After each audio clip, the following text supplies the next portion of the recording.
நீங்கள் இதை பற்றி பேசினா என்னை பற்றி பேசினா நல்லாயிருக்கும். திடீர்னு எங்கேயோ கேட்குறீங்களே. மக்கள் இயக்க பணிகளில் தொடர்ச்சியாக நீங்களும் ஈடுபட்டு வர்றீங்க அப்படிங்கிறதால உங்ககிட்ட கேட்குறேன். மக்கள் இயக்கம், நான் மக்கள் இயக்கத்தின் நிறுவன தலைவர்.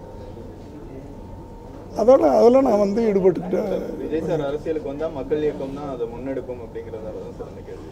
விஜய் வருவாரா வரமாட்டார்ன்றதை விஜய் அவர்கள் தான் சொல்லணும்.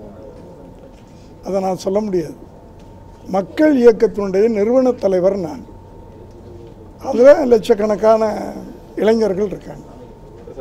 அவர்களை நான் வழி நடத்திக்கிட்டு இருக்கிறேன். அவ்வளோதான். மக்கள் இயக்கம் அரசியல் சார்ந்த பணிகளில் முன்னெடுக்காது அப்படின்னு சொல்கிறீங்களா சார்?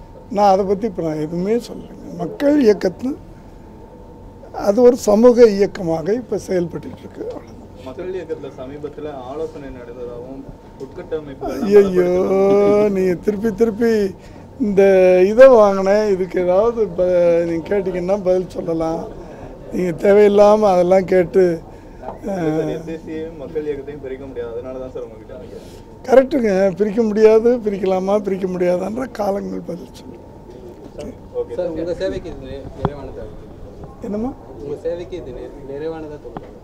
எதுமா இது நம்ம நான் தான் சொன்னேனேம்மா, போகிற போக்கில் நிறைய விருதுகள் கிடைக்குது. அதெல்லாம் நம்ம இதோட போதும், நம்ம நிறைவடைஞ்சிட்டோம் அப்படின்றது. நான் தான் சொன்னேன், 75 வயசு இன்னும் ஓடிக்கிட்டு இருக்கேன். நான் எதையோ நோக்கி ஓடிக்கிட்டு இருக்கேன். எதுலேயோ வெற்றி அடைய போகிறேன். எதில் வெற்றி அடைய போகிறேன்னு எனக்கே தெரியல. ஓடிக்கிட்டு இருக்கேன், அவ்வளோதான். எனக்கு ஓய்வு இல்லை. ஒரே ஒரு ஓய்வு இருக்குது. அந்த ஓய்வுக்கு முன்னாடி ஒரு பெரிய சாதனையை முடிச்சுட்டு ஓகே.